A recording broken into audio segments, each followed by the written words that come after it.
In April 2004, Disney released its big-budget war movie, The Alamo. Even now, over 20 years later, this historical epic ranks as one of the biggest box office bombs in cinema history, costing the studio north of $100 million. And that's $100 million lost $2004, adjusted for inflation. Hollywood's list of all-time dumpster fires includes some big titles that you may recognize. And wow, are a lot of them from the Mouse House. But unlike the rest of the movies on this list of shame, The Alamo is actually pretty good. In fact, if you're a fan of history, The Alamo is a surprisingly faithful depiction of historical events and characters, shot across a mammoth 50-acre set of 1836 San Antonio. When this film was made, it was the largest movie set ever constructed in North America. At the time, The Alamo was the second most expensive live-action film ever produced by the Walt Disney Company. Today, we remember The Alamo in all of its disastrous glory. We'll pull back the curtain on the production drama, the studio bickering, the carousel of A-list actors, and the battle in the editing bay. As with most Hollywood bombs, the action behind the camera turns out to be even more fascinating than the story told on screen. Let's start with a question. Why did The Alamo get made in the first place? What did studio executives see in this concept?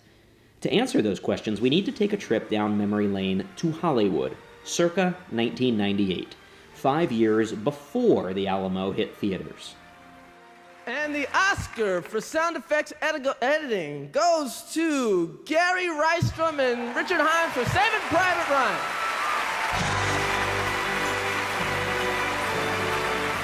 And the Oscar goes to Janusz Kaminski for Saving Private Ryan. Saving Private Ryan.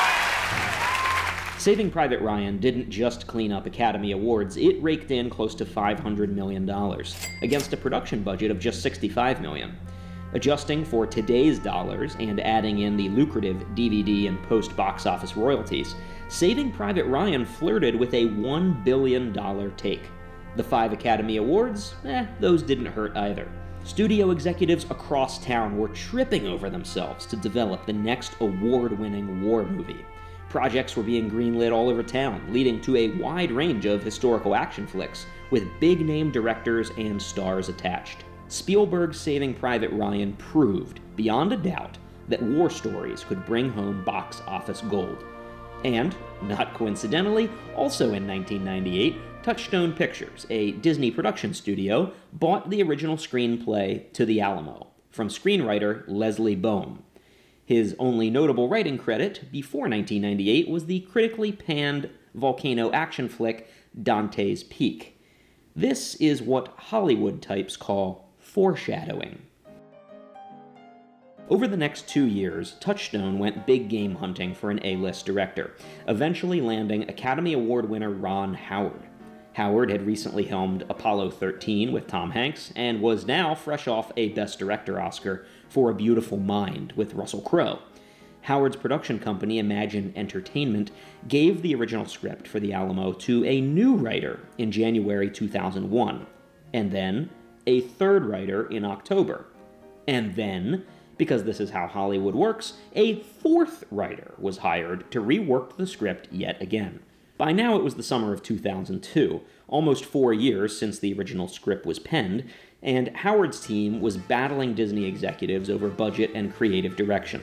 Ron Howard and his executive partner, Brian Grazer, wanted an eye-watering $135 million budget and an R rating. My sense of what I wanted to do with it was tougher, more graphic, a closer cousin to Saving Private Ryan. Here's the problem. The Mouse House wanted those Saving Private Ryan Oscars and windfall box office returns, but without the gritty R rating. They told Howard and Grazer to shave $30 million off the production and keep it PG-13. Disney also balked at Imagine Entertainment's demand for an unprecedented 37% cut of the box office gross. A little historical perspective is warranted here. Disney, in its long and venerable studio history, had never given away so much as a 25% box office cut to a production company, much less Howard's demand for 37%. and only one live-action Disney film had ever required a budget north of $100 million. That was last year's 2001 war epic by Michael Bay. Pearl Harbor did not receive the critical praise or awards of Saving Private Ryan, but it did finish its theatrical run with a respectable $450 million haul. But even Michael Bay and his co-producer Jerry Bruckheimer hadn't made the same demands as Howard and Grazer. The production battle lines were drawn, and unwilling to compromise, Ron Howard walked away from the directing chair in July 2002, leaving Disney high and dry. By this time, pre-production on the Alamo was already quite advanced. A massive 51-acre set outside Austin, Texas was under construction as the largest movie set ever built in North America. And they weren't just building a replica of the Spanish Mission complex. The set design team was building an entire town, a replica of San Antonio, circa 1836. Over $10 million had already been sunk into the set alone, so the proverbial ball was well and truly rolling. And it could not have come at a worse time for Disney, which was getting shellacked on Wall Street and putting CEO Michael Eisner under increasing pressure to cut costs and juice profits. If Eisner wanted to pull the plug on the Alamo, Ron Howard's departure provided the moment for him to do so. But Eisner felt Disney was too deep into production, and with any luck, a patriotic tale of military heroism and sacrifice might just pay dividends at the box office. Because in the summer of 2002, America was experiencing a rather singular moment in its cultural and political history.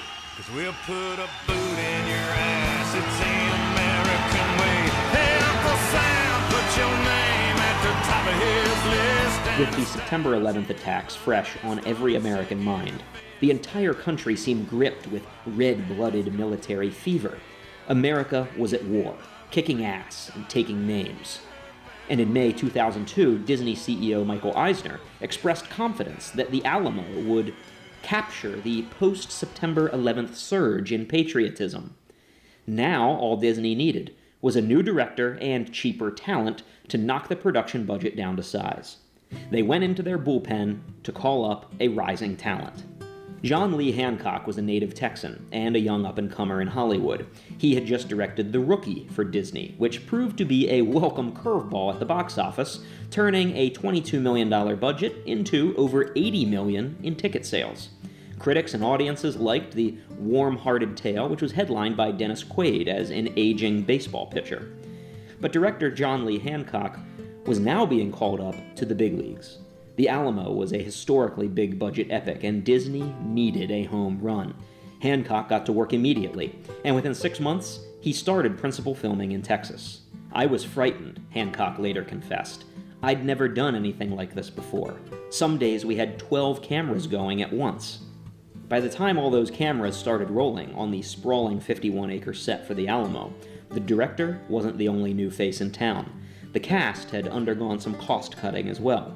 When Ron Howard bowed out, he took his collaborator, Russell Crowe, with him. Crowe had been slated to play General Sam Houston in the film for a reported $20 million salary, plus a cut of the back end. But Crowe was now out, replaced by Hancock's star from The Rookie, Dennis Quaid. The rest of the cast had undergone a haircut as well. Ethan Hawke and Sean Penn were replaced with Patrick Wilson and Jason Patric.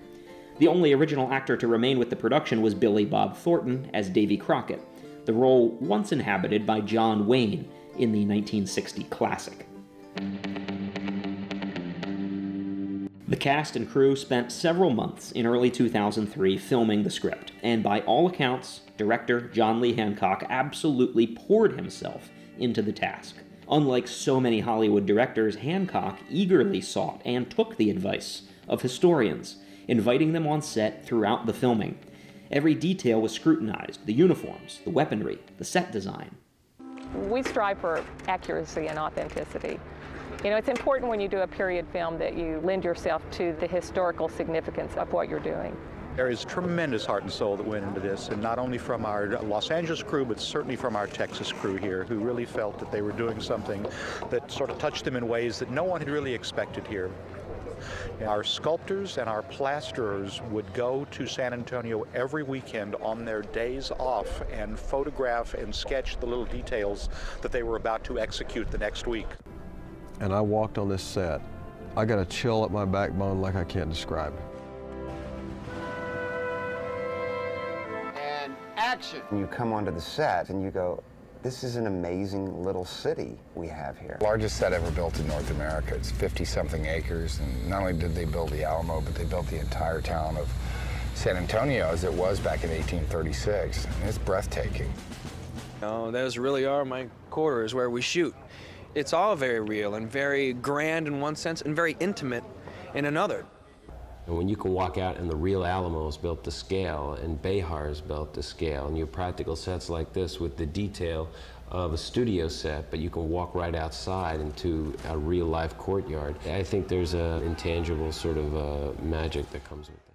It must be said, if you're a fan of historical accuracy in your period war movies, the Alamo deserves a very solid grade for its attention to detail. Hancock took the job seriously, and it absolutely shows on screen. There are touches here that a sharp historical eye will not miss. Early in the film, he depicts the cold snap that hindered Santa Anna's march into Texas with an ill-equipped conscript army. The Alamo mission complex itself is faithfully depicted, far more realistically than prior films. Some will quibble that the scale of the chapel is a bit off, but I think it's safe to say that the 2004 version of the Alamo knocked the visuals out of the park. The characters are a more interesting study. Let's start with the film's best depiction and work down the list from there. Billy Bob Thornton steals the show as Davy Crockett. He turns out to be the perfect casting choice for what is an extremely meaty, nuanced, and very well-written role. All credit to the script for this study of the king of the wild frontier. There's a lovely and quite insightful character arc for Crockett. You get to see the man beneath the public persona and watch him struggle to live up to his mythical celebrity status. And Thornton brings his A-game, delivering a standout performance. The film boldly chooses to end not with Crockett's heroic death in battle, but instead as captured and executed by Santa Anna. If you're a fan of historical accuracy over romanticized legend, this film delivers the right fate for Crockett. The two other main characters inside the Alamo aren't nearly as strong. Of the two, Jason Patric flashes the necessary charisma you'd expect from Jim Bowie, along with some allusions to his shady background. But this time, the script lacks the courage to show you Bowie's true death. Instead, we get the romanticized legend of Bowie gunning down Mexican attackers from his bed. In truth, he was motionless under the bedsheets throughout the battle, perhaps already dead.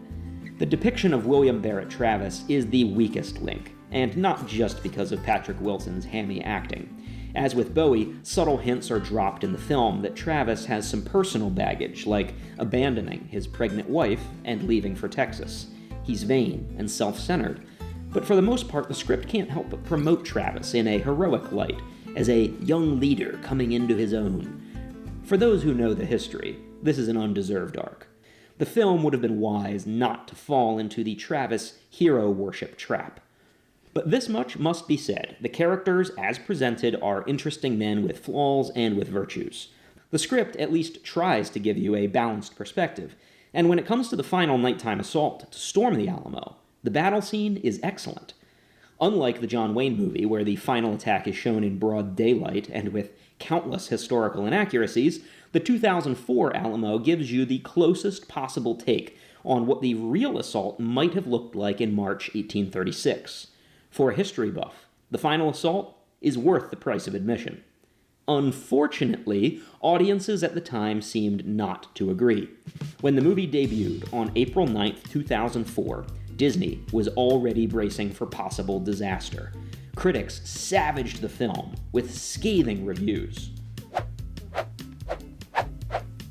And my personal favorite from Film Threat, a big bowl of weak queso.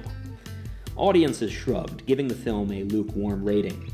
The box office tally was worse than anyone could have projected, an abject $22 million domestically and just $3 million overseas. It was then and remains today one of the worst Hollywood bombs of all time. Disney spent $107 million producing the Alamo and a further $35 million in marketing, for a staggering 82% loss, or $117 million. Today, if you adjust for inflation, That's roughly $200 million in red ink. Why did the Alamo flop so spectacularly? We'll weigh 5 possible explanations, each of which contributed to the disaster. The Alamo is a curious bit of American history. Despite being instantly recognizable and iconic, very few people understand the historical context. You could be forgiven for assuming the Alamo was fought during the Mexican-American War, when in fact the then United States was not officially involved at all. In 1836, Texas was in open rebellion from Mexico, and the Alamo was one of several battles fought in Texas's War for Independence, a war fraught with deep complexities and political context not widely known to most viewers. If anything, the 2004 film does an admirable job attempting to orient audiences to that background, but it's a tall task to bring audiences up to speed on the dynamics of Mexican politics in the 1830s, and Disney should have foreseen all of this before greenlighting the film. John Wayne's celebrated 1960 version of The Alamo was not a box office hit either. Not even the Duke himself, at the height of his powers, could turn a profit with his Alamo. The fact is, The Alamo has always been a hard sell for film or television. The pacing of the 2004 didn't help either.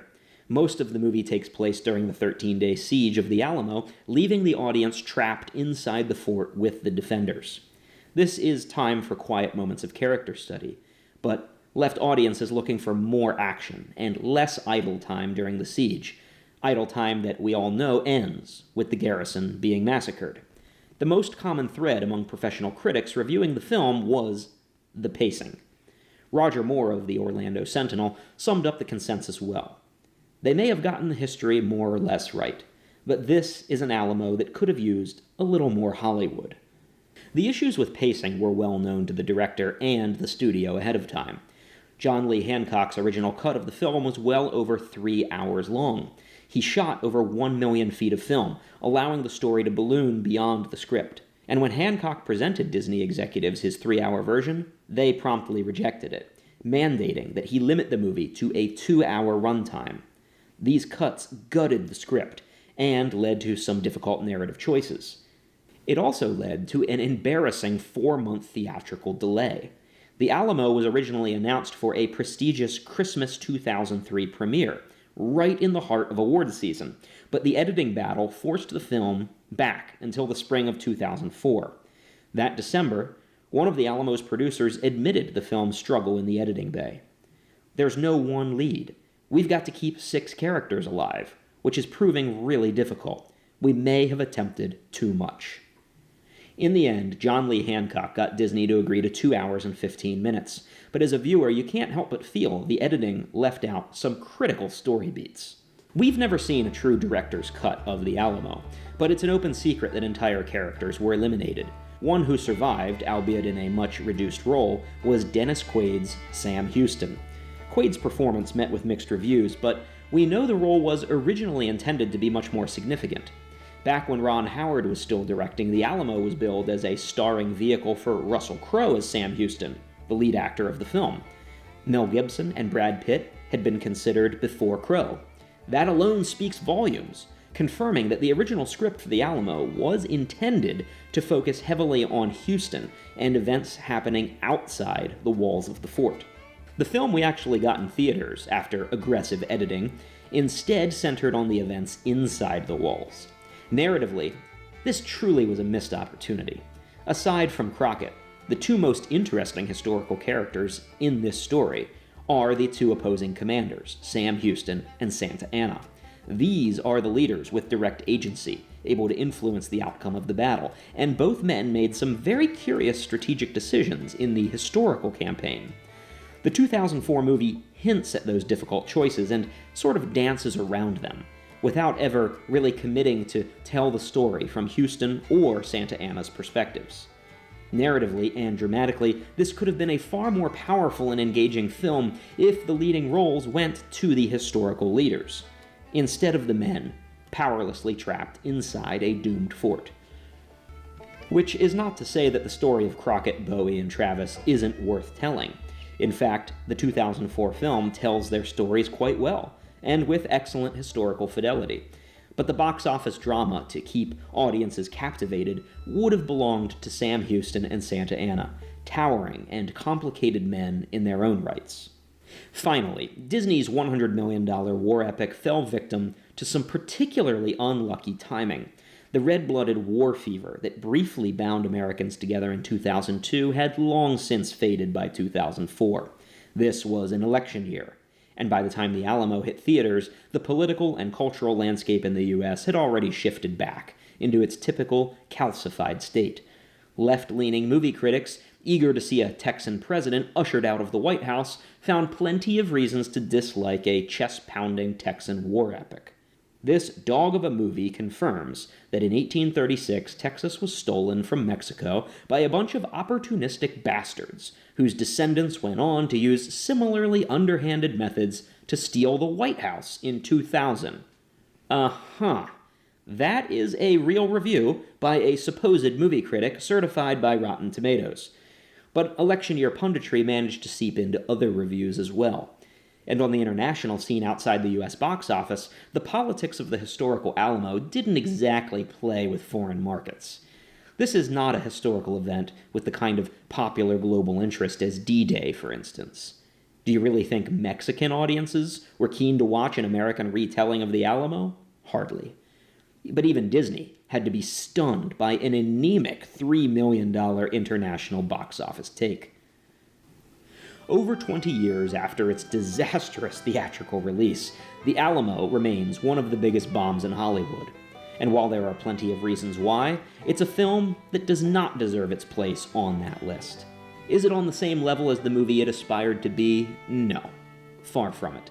The Alamo has its share of shaky acting, cheesy dialogue, and slow pacing, but it deserves far more credit for its attention to historical detail and genuine attempt to tell a true story authentically. Bowie and Travis are at least briefly shown as unapologetic slave owners. Juan Seguin, an often overlooked historical figure, appears in the film to share the Tejano perspective. The set design and the costumes put you squarely in the period. And that final battle goes down alongside Glory or Gettysburg as one of the most faithful depictions of 19th century warfare put to screen.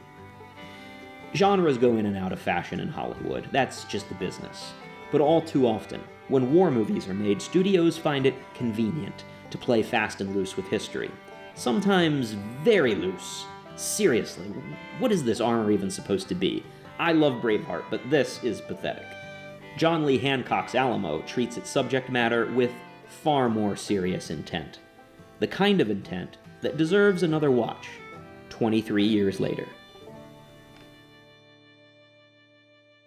Hey guys, I hope you enjoyed watching this deep dive into a 2004 film that I remember seeing in theaters as a teenager. Apparently, I'm one of the few. I really enjoyed rewatching the movie in the lead up to our Alamo war game. Go check it out.